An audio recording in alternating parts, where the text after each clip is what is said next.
계속. 가자. 그 앞에 거 실전 메모 다 됐는지 확인. 보고 가자. 42페이지 실전 메모. 19세기 이후. 그래서 시기는 이어나. 우리 어떻게 하기로? 중세, 근대, 19세기, 현대. 통시적인 글이에요. 통시적으로 자연법이 어떻게 받아들여졌는지 흐름. 자연법 사상이 근대사에 미쳤냐. 자연법 사상의 의의까지 적었고, 그리고 내려와서 19세기 이후의 자연법 사상은 자연법은 명확히 확정되기가 어려워라는 것으로 태조되기 시작했어. 그러면서 등장한 것이 바로 법률 실증주의. 법률 실증주의는 실정 법만을 법으로 인정하면서 내용이 어떻든 간에 절대적인 법이라고 받아들여지게 되니 전체주의로 말미암은 참혹한 세계대전이 일어나게 된 거야. 법률 실정주의로. 그래서 다시 자연법에 대한 논의는 분기를 맞기도 합니다. 자연법이 계속된 태조가 아니네요. 그러면 자연법은 근대 이후로 계속 태조되었다라고 하면 X야. 제2차 세계대전 겪고 나서 세계대전을 겪으면서는 자연법에 대한 논의가 분기를 맞았다. 그리고 오늘날 자연법은 실정법이 지향해야 할 이상을 제시하는 역할에서 여전히 의의가 남아있다. 쌤 Q&A도 좀 보고 가면 안 될까? 자연법은 인위적으로 제정되는 것이 아니다. 맞습니다. 인위적 아닙니다. 그죠? 인간의 경험에 앞선 선언의 본질적인 것이라고 하면 등동대. 그로티우스는 실정법을 바탕으로 국가 간의 관계를 규율하는 법 이론을 구성하였다. 실정법에다가 X, 자연법을 바탕으로 실정법에다가 X. 글씨 좀 안 보이는 건 쌤한테 얘기 좀 해줘. 43페이지에 쌤 Q&A 이런 거 다 꼼꼼히 좀 잘 봐줬으면 좋겠어. 실정법만을 법으로 인정하는 입장을 따를 경우에는 문제점이 발생했어. 내용이 어떻든 간에 그냥 법이면 절대적인 법이 되니 전체주의 같은 부작용이 생겼습니다. 그래서 X죠. 4번 바로 갈게요. 문제 4번. 윗글의 내용에 부합하는 것은 실정법은 인간의 경험에 앞서 존재하는 규범이다. 실정법 X 하시고 주어 자연법으로 고쳐주시면 됩니다. 미국의 독립선언에는 자연법의 영향이 나타난다. 법률 실증주의가 아니라 자연법의 영향이 나타난다. 3번에 서구의 근대적 법체계에는 평등의 이념이 담겨있는데 이게 바로 누구의 영향이라고? 자연법의 영향. 중세의 신학에서는 신의 법에 인간의 이성이 관련되어 있죠. 관련시키지 않았다 해서 안았다에다가 X. 프랑스 대혁명에서의 저항법, 다 자연법입니다. 인간의 기본적 권리로 보시면 됩니다. 인정되지 않았다에다가 X 하시고 자유권, 소유권, 생존권, 저항권 다 불가침의 자연법적 권리였다라는 거 기억하시면 되겠습니다. 힘내요. 5번째 갈게요. 그로티우스 국제법 사상 1번. 국가 사이의 관계를 규율하는 법은 자연법에 근거를 둬야 된다. 맞아. 국제법은 자연법에 근거를 둬야 돼. 국제법은 자연법에. 국가 간의 전쟁을 할 때에도 개전의 요건이라든지 전쟁에서 해야 하는 행위 이런 것들 마땅히 지켜야 할 규범이 있습니다. 국제 분쟁을 조정을 하고 인류의 평화를 이루기 위하여 국제사회에 적용되는 법이 당연히 있어야 한다. 국제법 사상, 자연법에 기반을 두어라. 각국의 실정법을 두루 통합하여 실정법을 두루 통합에다가 X, 자연법에 기반을 두어라고 고치시면 됩니다. 자연법에 기반을 두어서 국제법을 만들자. 어디서나 통용되는 현실적인 규범을 만들자. 종교의 차이로 전쟁이 이어지는 상황에서 전통적인 신학 이론을 바탕으로 맞아. 전통을 수용하면서였지. 전통적인 신학 이론을 바탕으로 해다가 밑줄 종교의 차이로 전쟁이 이어지는 상황에서 전통적인 신학 이론을 바탕으로 국제법을 구성을 하면 보편적으로 받아들여질 수가 없다. 전통적인 신학 이론만을 바탕으로 두면 안 된다는 이야기겠죠. 그죠? 그래서 맞는 이야기입니다. 밑에 그로티우스가 활약했던 시기는 종교 전쟁의 시대였다. 어떤 법도 존중받지 못한다는 것을 보고 자연법에 기반을 둔 보편적 규범 수립, 자연법은 뭐를? 국제법 사상의 토대가 되었다. 이렇게를 좀 기억해 주시면 되겠습니다. 그래서 답은 4번으로. 6번에 자연법 사상에 대한 설명으로 가장 적절한 것은 국가의 권위만이 자연법에 제한을 둘 수 있다고 생각했다. 아니, 국가의 권위도 그럴 수는 없는 것인데 자연법은 국가와 실정법을 초월하는 규범인데 밑에 설명 너무 좋죠? 국가와 실정법을 초월하는 것이기에 국가의 권위로 자연법을 제한할 수는 없습니다. 윤리나 도덕과 관련이 없는 데다가 관련 있는 윤리, 도덕적인, 정의로운, 근원적인 법 하면 자연법 되는 거지. 자연법은 인간의 본성과 대립하지만 본성과 대립에다가 X 본성의 근원을 두는 것. 본성, 본질. 인간의 이성이 맞아. 어디에서나 어느 때에서나 초월하는 본질적인 법, 그게 바로 자연법. 5번 선지. 그래서 답은 4번으로 자연법의 역할은 실전법에 없는 내용을 보충하는 게 아니야. 실전법에 없는 내용 보충에다가 X 하시고 자연법은 국가나 실전법을 초월하는 규범이라고 얘기를 했습니다. 그죠? 그리고 실전법이 지향해야 하는 이상이 바로 자연법을 통해서 볼 수 있다. 지향해야 하는 이상이 자연법이다. 오케이? 넘어가서 7번 문제는 여러분이 푸실 수 있을 것 같습니다. 일단 답만 설명하고 갈게요. 나머지 다 맞는 말이니까 이해.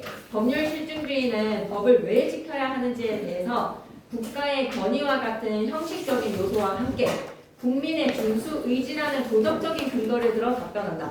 국민의 준수 의지에다가 X 하시고 준수 의지가 아니라 뭐다? 의무! 해야 하는 의무라고 생각하시면 됩니다. 의지로 가는 게 아니라 의무를 강조했다. 지켜야 하는, 반드시 지켜야 하는 의무다. 그리고 8번에 기업과 바꿔쓰기의 적절한 말 여러분이 보시면 되는 어휘 문제입니다.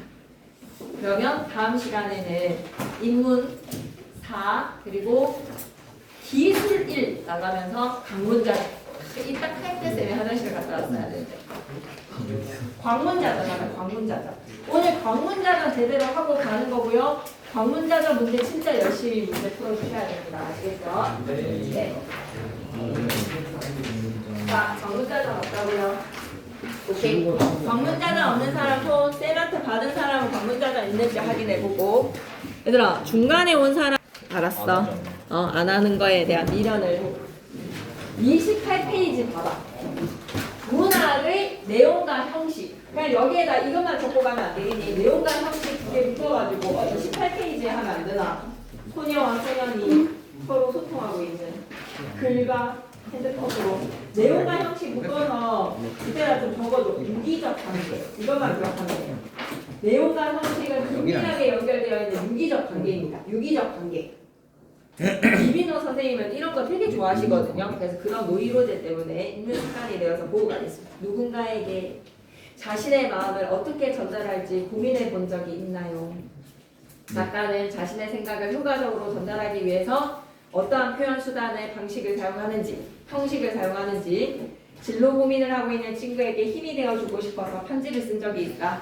편지에 어떤 내용을 어떤 표현으로 써야 할지 고민했는데 작가도 자신의 생각을 효과적으로 전하기 위해서 맞아, 형식적인 요소, 작품의 짜임새의 구성이라든지 어떤 인물들을 설정할 것인지 어떤 표현 방법을 생각할 것인지 이런 형식을 다 생각해서 내용과 형식은 떼내야 될 수 없는 관계이다. 29페이지 쌤 수업 시간에 안 했는데요 라고 하더라도 이 단원에서의 가장 목표 지점을 좀 찍고 갑시다. 앞에 질문에 답하여서 이 단원에서 배울 내용과 관련한 경험이나 배경 지식을 떠올려봐라. 다음 글을 읽으면서 문학의 내용과 형식은 유기적 관계라는 것을 생각하면서 1. 문학작품은 어떻게 구성이 될까?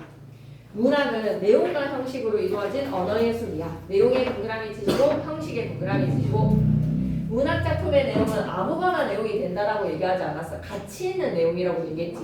문학작품의 내용은 인간의 삶에 관한 탐구에서 비롯됩니다. 인간의 삶에다가 밑줄 한번 꺼주시고 문학 작품의 내용을 구성하는 요소.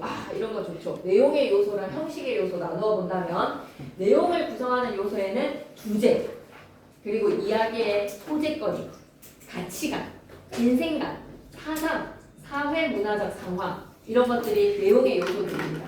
이러한 문학 작품의 내용은 문화적 간접적으로 형성된 문학 고유의 언어 형식으로 표현이 되지. 우리의 말로 말이야. 표현 수단은 언어입니다. 문화적 관습적에다가 밑줄 한번 꺼주시고 문학 작품의 형식의 구성 요소에는 뭐가 있다? 시, 소설, 수필, 희곡, 시나리오와 같은 갈래. 내가 친구한테 시로서 설득을 할 것인지 소설로서 설득을 할 것인지 그리고 짜임새의 구성 그리고 작가의 개성이 드러나는 문체 그리고 소설의 시점, 표현 기법, 운율, 어조 이런 것들이 형식의 요소라고 보시면 됩니다. 2번 문학의 내용과 형식의 관계는 어떠한가요? 긴밀하게 연관되어 있죠. 긴밀하게 연관에다가 밑줄 구조적 결합물에다가 밑줄 작가는 독자들에게 익숙한 관습적 내용과 형식을 사용하면서도 심리적 가치를 실현할 수 있는 개성적인 방식으로 작품의 내용을 표현을 한다. 그렇다면 문학작품의 내용과 형식을 이루는 요소는 서로 어떻게 관련이 될까? 서로 어떻게 관련해 나가 밑줄? 자, 예를 들어보자. 사랑 손님과 어머니라는 소설을 떠올려보면 서술자가 6살짜리 아이 오키야. 오키의 시각에서 아저씨랑 엄마의 사랑을 서술을 하니 이것은 막 불륜이네 이런 거를 그런 코드가 아닌 봉건적 윤리와 인간적 감정 사이에서 갈등하는 어머니와 그녀를 사랑하는 사랑 손님 간의 사랑과 이별이 6살짜리 아이의 시선에서 순수하게 묘사가 된다는 거야. 그게 바로 시점이라는 형식의 요소와 주제의 긴밀한 연관성이라고 생각해줘. 그럼 세 번째, 작품을 읽을 때 무엇에 염두를 둘까요? 문학작품을 잘 읽는 방법 가운데 하나는 문학작품의 내용과 형식을 기계적으로 분리를 할 수 없는 뗄래야 뗄 수 없는 긴밀한 관계, 유기적 관계. 긴밀한 관계 한 번만 더 밑줄 꺼줄래? 그래서 광문자전을 볼 때 여러분은 뭐에 주목해야 된다고? 내용과 형식의 요소에 주목해야 돼. 내용이나 형식 어느 한 측면에만 주목해서 문학을 이해하는 것이 아니라 그렇게 한 측면만 주목을 하면 문학작품의 일부만 수용하는 것밖에 안 돼. 문학 내용과 형식에 대한 이해를 높이고 작품의 내용이 작품의 형식적 요소와 어떻게 어울리는지 파악하며 감상을 한다면 작품 감상의 폭과 감동의 깊이가 더해질 것이다. 뇌. 그럼 모란이 피기까지는 모란 너무 예쁘다 그지? 넘어가시고 오늘 광문자전입니다.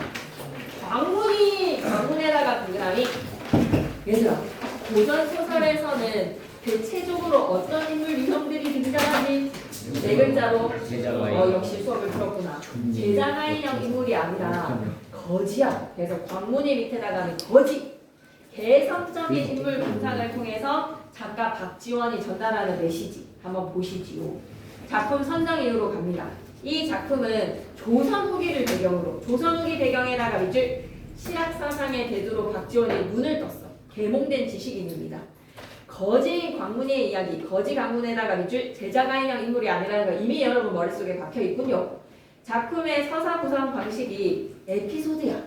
광문이와 얽혀있는 1화의 에피소드 구성 방식이야. 서사 구성 방식에다가 밑줄 끄시고 이 광문이라는 인물의 캐릭터를 보여주는 1화들이니 인물의 특성을 보여주는 데 어떤 역할을 하는지 파악함으로써 작품의 형식과 내용의 긴밀함을 이해할 수 있기에 이 단원을 제재로. 야, 내용과 형식의 긴밀함.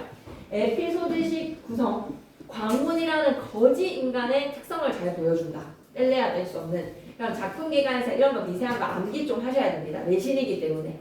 전에다가 밑줄 끄시고 전기 형식이죠. 광문이의 이야기라서 전의 형식입니다. 너무 중요하다. 박지원의 실학사상이기 때문에 뭐 한글 소설이다라고 하면 여러분 좀 헷갈릴 거거든요. 한글 소설 아니라 한문 소설입니다. 한문 소설 자그마하게 별표, 풍자 자그마하게 별표. 그래서 광문이랑 대조되는 인물 군상들을 풍자를 하겠지. 거들먹거리는 양반 꼰대들 말이야.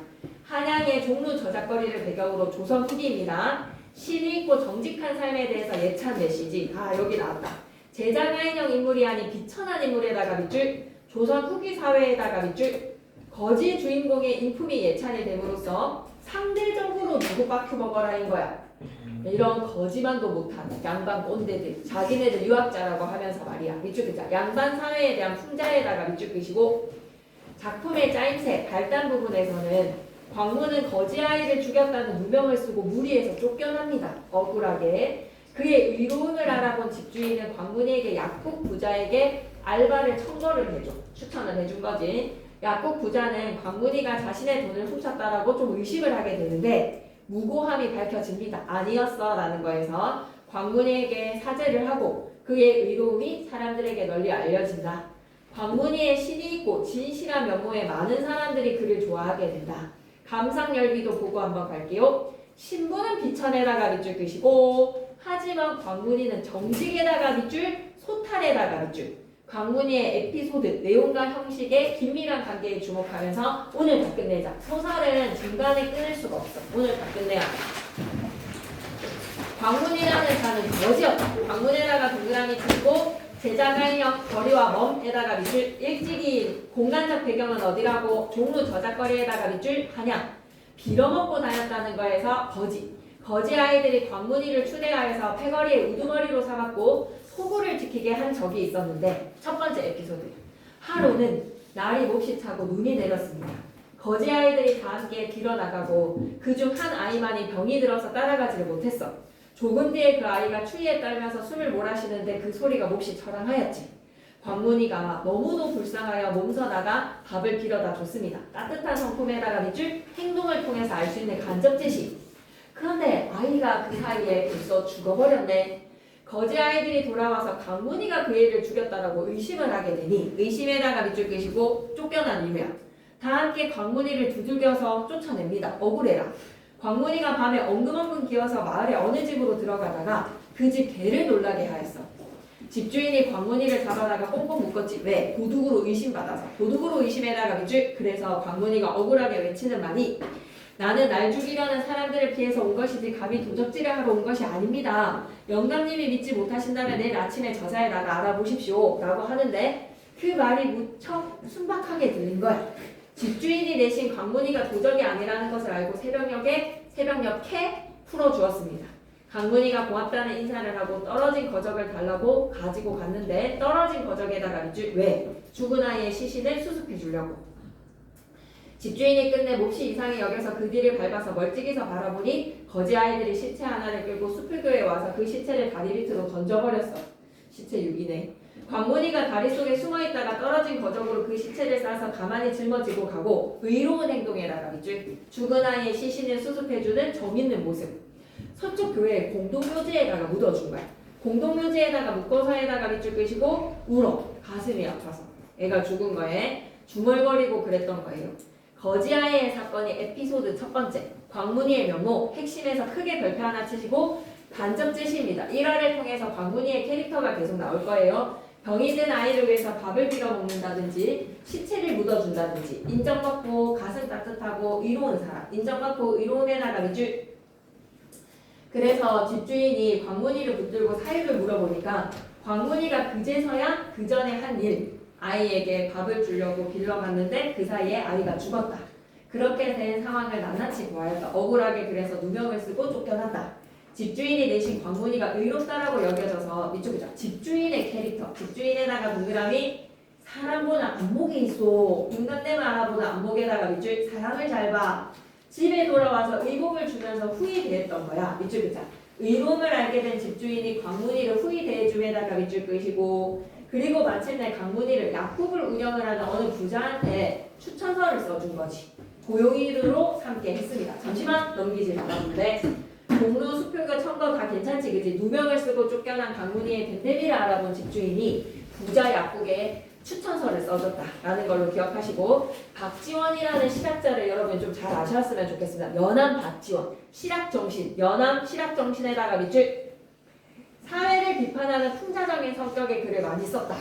그래서 여기서 광문자적, 호질, 호랑이가 유생, 양반을 막 비판을 하는 거예요. 양반 유생한테 니네들 되게 뭔가 양면적이야. 겉과 속이 다른 표리부동한 인간이야 라고 비판을 하는. 그리고 양반적. 양반이 되는 거는 도둑놈이 되는 거나 다름없어서 나는 양반 안 할란다 라고 거절을 하는 양반적. 되게 중요한 작품들이라서 좀 아셨으면 좋겠습니다. 박지원, 실학사상. 한문소설입니다. 그래도 풍자라 하더라도 한글 소설 아니라 한문소설입니다. 38페이지 전개. 첫 번째 에피소드 죽은 아이의 시신을 수습해준 광문이. 이것 기억해주시고 오랜 후 두 번째 에피소드 갈게. 어느 날 작년의 전환이야. 그 부자가 문을 나서다 말고 자주자주 뒤를 돌아보다가 도로 다시 방으로 들어가서 자물쇠가 걸렸나 안 걸렸나 살펴본 다음에 문을 나서는데 마음이 몹시 미신쩍은 눈치였어.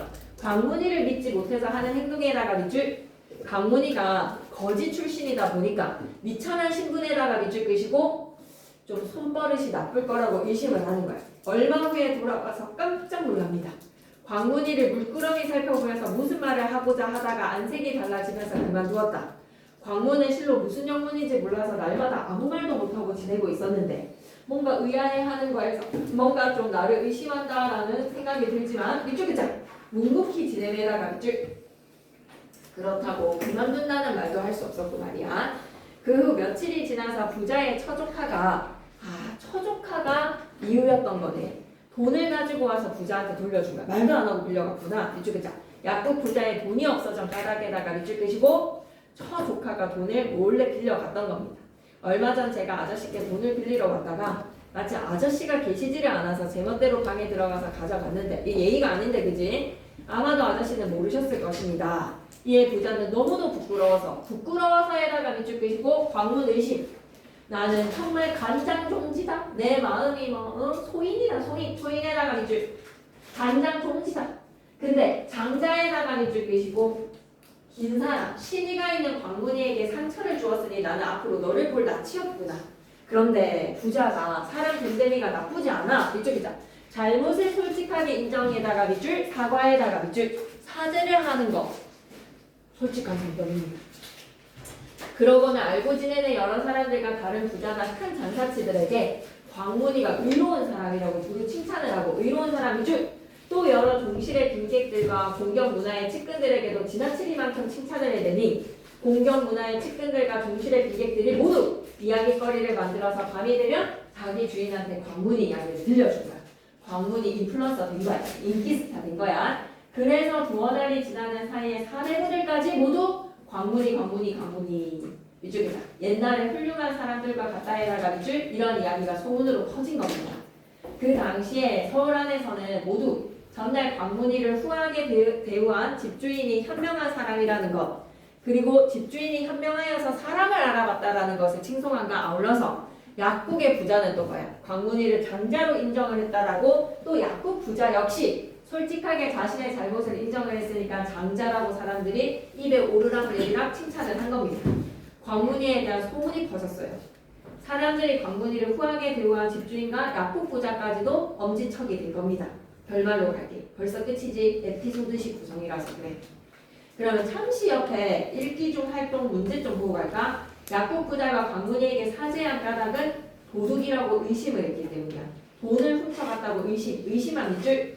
그러면 집주인이랑 약국 부자랑 다 괜찮은 사람들이다. 그죠? 크게 별표 하나 치시고 집주인은 의로운 광문이를 알아보는 안목이 있고 약국 부자는 자신의 잘못을 솔직하게 시인한다라는 점에서 결말 이때 또 에피소드 세 번째인데 돈놀이를 하는 자들이 대체로 머리꽂이라든지 옷빛이라든지 의복이라든지 가재도구 및 가옥 전장, 노복 등의 문서를 저당 잡고서 돈값의 10분의 3이나 10분의 5를 쳐서 돈을 내주기 마련이었어. 경제 상황에다가 밑줄 끄시고 옆에다가 하나 적고 가자. 조선 후기. 한마디로 전당포 같은 거라고 생각하면 돼. 물건 맡기고 돈을 빌려주는 전당포의 문화가 있었는데 그러나 광문이가 빚보증을 서주는 경우에는 광문이를 이 정도로 믿었다는 거네. 밑줄이자. 광문이가 빚보증을 서주는 경우에다가 밑줄 다른 담보가 필요하지 않았다는 거야. 바로 보증 대출이 되는 겁니다. 담보도 따지지 아니하고 천금이라도 당장 내주었다. 라니. 광문이가 사람들한테 어느 정도로 신의가 있었는지 알 수 있겠죠. 밑줄이자. 광문에 대한 사람들의 두터운 신의에다가 밑줄 끄시고 너무 대단한 거야. 광문이가 보증만 서면 천금도 바로 나오는 거야. 광문이가 어떠한 인물인지 직접 제시하겠습니다. 외모가 극히 추악에다가 밑줄 말솜씨도 그리 대단하지 않아. 입이 너무 커서 두 주먹이 들락날락거리고 만석키를 잘한다라고 하면 만석키 단어 뜻 좀 밑줄 끄고 갈까. 음력 4월 8일에 행해졌던 놀이 이런 것들을 잘하고 칠계무라는 춤을 또 잘 췄어. 재주는 많은 거다. 그치? 약간 개그맨 같은 사람이 재주는 많고 얼굴이 재미지게 산. 우리나라 아이들이 서로 욕을 할 때면 네 형은 달문이다 막 하는 거 있잖아요. 여러분도 막 그런 거 좀 있죠. 약간 동네 바보 오빠 막 지나가고 네 남자친구 막 이렇게 하는 거. 네 여자친구 이렇게 네 형 달문이다 라고 놀려대면 달문이가 광문이의 또 다른 이름이라는 거에서 아이들이 못난 외모 때문에 놀림거리를 좀 밑줄에 자. 아이들의 입에서 회자에다가 밑줄 광문이가 당시에 인싸다. 광문이 당시에 유명한 인물에다가 밑줄 좀 놀리기도 하고 그랬다는 겁니다. 광문이가 길을 가다가 또 계속 이거 뭐야? 에피소드야. 광문이라는 제자가인형 인물이 아닌 이 개성적인 거지의 인품을 보여주기 위해서 광문이의 성격을 잘 보여주는 일화. 첫 번째, 아이가 죽었고 의심을 받아서 쫓겨났는데 거적대기로 아이의 시신을 수습을 해주는 의로운 모습. 두 번째, 의심을 받았지만 묵묵히 견뎌내면서 신의를 다시 쌓게 되는 두 번째 에피소드. 세 번째는 그냥 좀 서술을 해주죠. 광문이가 길을 가다가 싸우는 사람을 만나면 어떻게 하는지 한번 보세요. 재밌어. 재치 있는 사람이라서 싸우고 있는데 누가 옷을 벗고 달려든다라고 생각해봐봐. 웃음이 터지지 않을까? 옷을 훌랑벗고 싸움판에 끼어드는 것이 지혜공입니다. 밑줄 보자. 넘기지 말고 이거 밑줄 보고 하자. 익살과 기지. 개그맨이라고 생각해줘. 익살과 기지로 싸움을 말릴 줄 아는 지혜로웠던 강문이. 옆에 단어들 한 번씩 봐주시고 옷을 막 훌랑벗고 달려드니까 사람들이 막 까무라치게 웃어대는 거야. 뭐라고 씨부렁대면서 땅에 금을 그어서 마치 누가 바르고 누가 틀리다는 것을 판정이라고 하는 듯한 신용을 하니 온 저작거리의 사람들이 광문이의 익살 때문에 웃어내고 싸움을 하던 사람들마저도 웃음이 터져서 싸움을 풀리고 가버렸다. 광문이가 나이가 40이 되었는데 장가를 못 갔어. 머리를 닦고 다녔다. 밑줄 결혼을 하지 않았음에다가 밑줄 빼시고 광문이에 대해서 계속 얘기를 합니다. 이런 거는 서술이죠. 남들이 장가를 가라고 권하면 이 멘트를 통해서 광문이의 인품이 드러나. 세 줄 묶어서 별표세. 강문이 어떤 사고방식? 평등적 사고방식이 드러나. 옆에다 평등이라고 적어봐봐. 잘생긴 얼굴을 누구나 다 좋아하는데 사내만이 예쁜 여자랑 살고 싶은 거가 아니다. 여자도 잘생긴 남자랑 살고 싶은 게 마찬가지가 아닌가. 밑줄이자. 남녀 평등의식에다가 밑줄. 이렇게 못생긴 내가 용모 꾸밀 생각을 하지 않은 내가 어떤 여자가 잘못을 해가지고 나랑 살겠는가. 그 누구도 나랑 살고 싶지 않기에 나는 장가를 가면 안 된다라고 생각하는 거죠. 나는 본래 못생겼기 때문에 이게 뭔가 수박에 줄을 끊는다고 뭐 나아지지가 않는다. 호박에 줄을 끊는다고 수박이 되지 않으니 꾸밀 생각조차 없다라고 생각하는 거죠. 밑줄이다. 용모에 신경 쓰지 않음에다가 밑줄. 그래서 너무 중요한 광문이의 가치관이 싹 뽑힐 거거든요. 첫 번째, 남녀 평등 의식으로 여자들이 누가 나랑 결혼하고 싶겠냐, 이 못난 나. 그리고 남들이 집을 가지요. 그래도 나이가 40인데 거처는 좀 있어야 되는 거 아니겠어? 언제까지 원룸 생활할 거야? 라고 하면 내 부모도 형제도 처자도 아무것도 없는 사람 1인 가구가 뭐하러 자가를 가지겠습니까? 월세 하면 되지. 이런 거. 밑줄이자. 욕심 X. 자유. 이렇게 살아야겠다. 더구나 나는 아침이면 소리 높여서 노래를 부르면서 저작거리에 들어갔다가 저물면 부잣집 문간에서 자면 되는데 이 서울 시내의 모든 부잣집 대문이 다 내 집인데 내가 왜? 이런 거죠. 부산역에 막 할머니 캐리어를 막 벽으로 쌓아가지고 부산역 문 열고 나가면 바로 막 앞에 할머니한테 캐리어로 3층집 쌓아놨잖아. 그 가운데 어디서 그렇게 캐리어를 주워왔는지 그래가지고 근데 할머니는 부산역이 자기 집인 거죠. 그 많은 캐리어를 소유하시는 가격으로 따지면 꽤 나을걸요. 캐리어 가격. 그런 상황이네요. 욕심 없네요. 자유로운 영혼이네요. 하물며 이 문간에서 자는 게 보통인데 서울 안에 있는 집 호수가 자그마치 8만 가구가 있대. 내가 날마다 8만 가구의 집집마다 자도 평생 다 못 자겠네 라는 거에서 얼마나 마음의 자유입니까? 욕심 없이 살아갑니다. 광문이의 덴데미 인터뷰의 멘트를 통해서 가치관이 뽑혀야 돼요. 에피소드식 구성입니다. 마지막 에피소드. 서울 안에 진짜 예쁜 명기들 있지. 명기들에다가 동그라미. 아무리 곱고 아름다워도 광문이가 저 기생 예쁘다. 광문이가 성원해주지를 않잖아. 인정을 못 받았어. 이건 어디에다가 비유를 해야 될지 모르겠다. 광문이의 좋아요가 있어야지 진정한 기생으로서 이제 데뷔를 하는 겁니다. 광문이가 좋아요를 눌러줘야 되는 거예요. 예전에 궁중의 우리마, 각전의 별감, 우리마가 어떤 사람이에요? 소속 군인들이라고 생각하시면 됩니다. 한마디로 이제 관직자들이 각전의 이 별감들이 부마도이까지 청지기의 옷소매를 늘어뜨리고 청지기의 옷소매에다가 밑줄 쭉 끄시고 뭐라고 적었으면 좋겠나? 관념적이라고 좀 적자. 꼰대들이라고 표현하고 싶은데 관념적인 옷소매만 치렁치렁하게 옆에다 관념적, 비실용적이라고 좀 적어줘. 옷소매만 막 치렁치렁 누르고 있는 이 사람들이 주요 간직인들이야. 우리마, 별감, 부마도이 이런 사람들이 운심이라는 아유라고 생각하는 거예요. 카리나 하자. 카리나. 운심의 집에다가 동그라미. 여러분한테는 카리나인가요? 운심의 집을 찾아간 적이 있었어. 이제 운심이 하면서 모두가 이제 다 운심의 팬들이 다 찾아갔습니다. 엄청 유명한 기생. 대청에서 술자리를 벌이고 거문고를 타면서 운심이더러 춤을 추라고 재촉을 해도 운심이가 콧방귀를 운심이는 일부러 늑장을 부리면서 선뜻 추지를 않았어. 이런 사람들과 어울리고 싶지 않은 거야. 그런데 광문이가 에피소드지 밤에 그 집으로 가서 대청 아래에서 어슬렁거리다가 마침내 자리에 들어가서 광문이가 말이야 상자에 앉았어. 상자에 앉았다에다가 밑줄. 그런데 광문이는 쫄지 않아. 뭐 홍대에 엄청 유명한 클럽 같은데 입국컷 당해도 들어가는 사람입니다. 광문이가 비록 해진 옷을 입었지만 해진 옷에다가 밑줄 끄시고 누추하지만 마음이 명품이니까 자기 자신이 명품이라서 당당한 거야. 행동에도 조금의 거리낌도 없는 의기양양에다가 밑줄.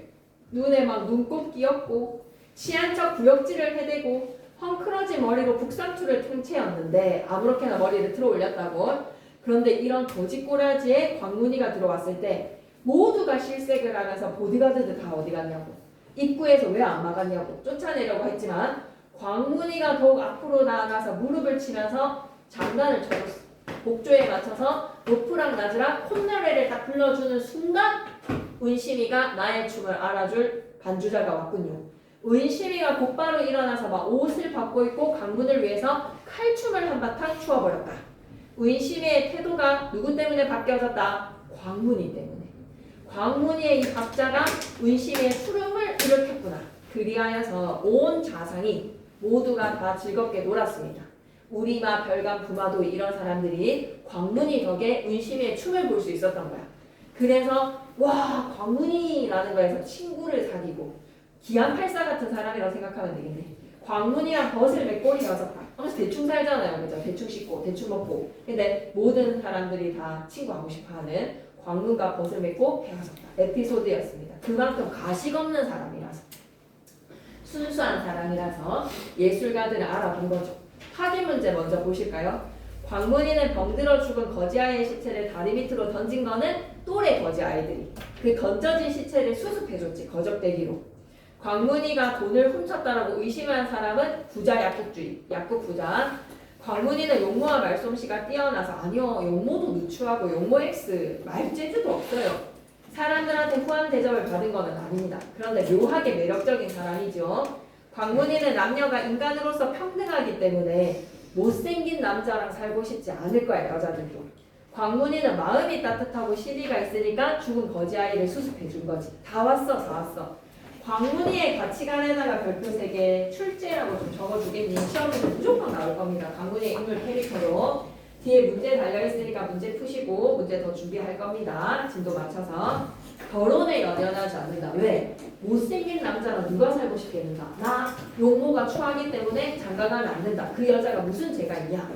남자가 여자의 외모를 보는 것과 같이 여자 역시도 남자 외모 보면서 결혼을 한다. 남녀 평등에다가 밑줄. 집을 가져라. 웬 집이 필요한가? 8만 호 가구의 대문이 다 내 집인 것을. 소유욕이 없습니다.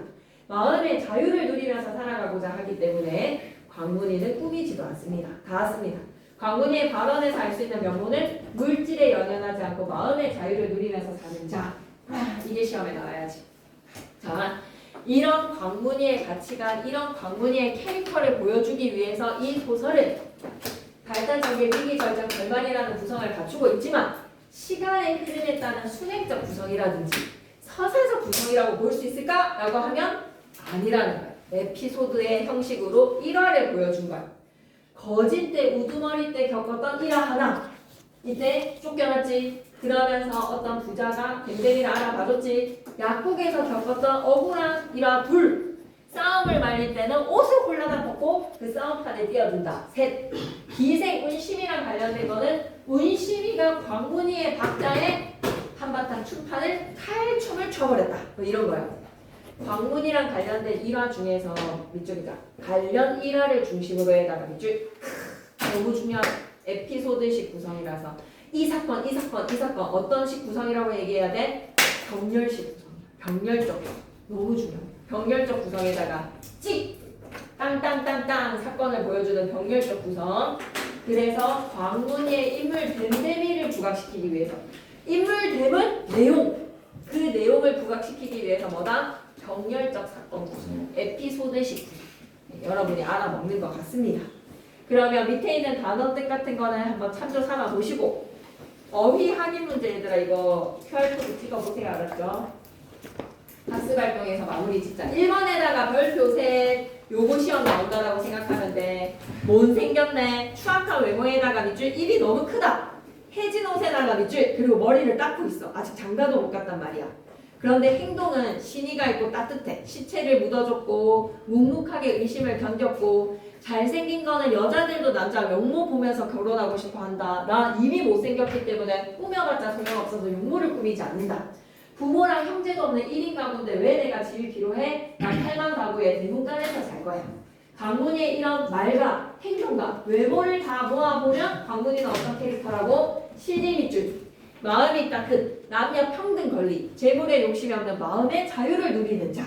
그래서 2번, 내용과 형식의 관계에다가 밑줄 병렬적 사건 구성을 기억해야 됩니다. 병렬적 사건 구성. 1화 1, 거짓의 우두머리 때 겪었던 1화는 사람 죽였다고 누명을 썼을 때 아이의 시체를 내가 수습해서 공동묘지에다가 묻어주는 정성. 집주인이 광문이를 의롭게 여겨가지고 약국 부자한테 추천서를 써줬어. 약국에서는 의심을 받았지만 묵묵히 일했고 그래서 약국 부자는 광문이한테 의심한 것에 대해서 사죄를 하고 의로움이 널리 칭찬이 되면서 온 동네에 소문이 나서 인싸가 된 거야. 싸움을 말리는 일화에서는 온 싸우는 사람들 통해 옷을 벗고 뛰어들어서 판정을 하니 사람들이 웃음이 터져서 더 이상 싸움이 되질 않아. 기생운심이랑 관련된 일화에서는 허름한 옷차림으로 술자리에 나타났을 때 다 입국컷을 당했어야 된다라고 사람들이 싫어했지만 광문이의 반주와 콧노래의 순간 운심이가 칼춤을 춰서 좌상이 즐겁게 파티원끼리 놀았다. 광문이랑 벗을 맺고 헤어졌다. 구성 방식의 특징 밑줄 쭉 긋고 할게. 다 나왔다. 광문과 관련한 일화를 중심에다가 밑줄 병렬적 배치에다가 밑줄. 좋았어. 2번에다가 별표. 일반적인 정의가 출생부터 죽음까지의 일대기적 구성이야.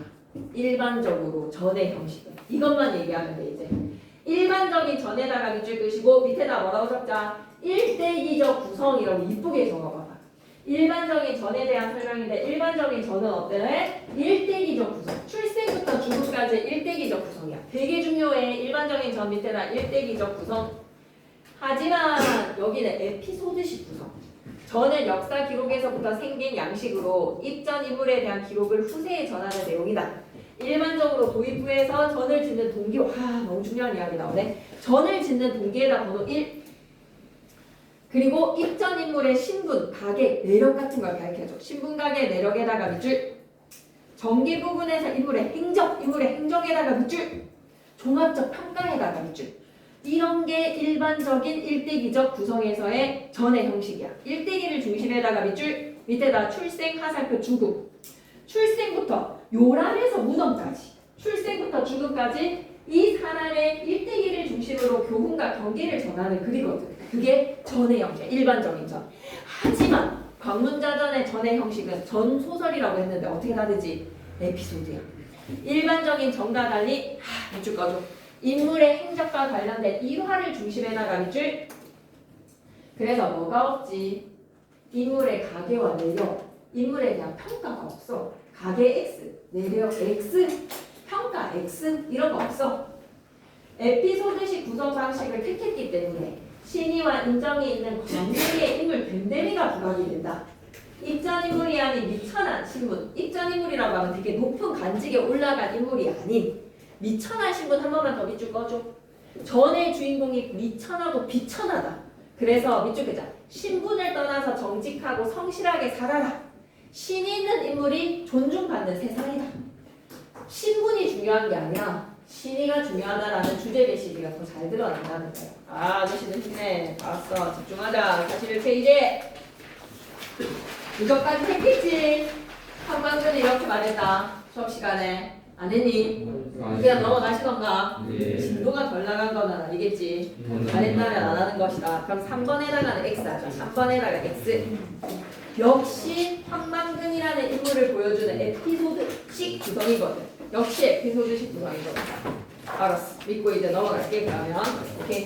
근데 황광근에 대한 평가가 내려져. 나중에 42페이지. 여기 너무 중요한 거 많습니다. 작품 기준.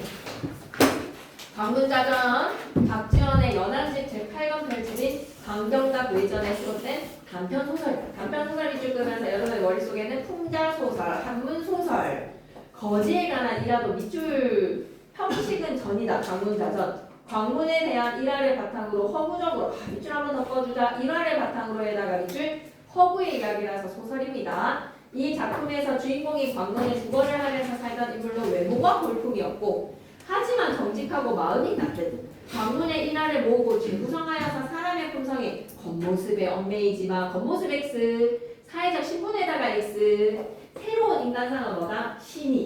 신의와 정직, 조선 후기 사회에다가 밑줄, 사실주의적 작품에다가 밑줄, 당시 풍문으로 돌던 강문이라는 사람의 이야기가 생동감 있게 묘사, 현장감 넘치는 대사, 극적인 사건들로 구체화되는 것이 조선 후기 고전 소설에서 주목되는 양상이야.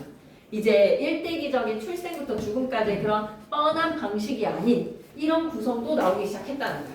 광문에 대한 기록에 따르면 광문은 영남 지역 명모 사건에 얽혀 유배되었고 강문과 같이 나이가 많은데도 머리를 따내린 자는 잡아 다스리라는 왕명이 내렸다.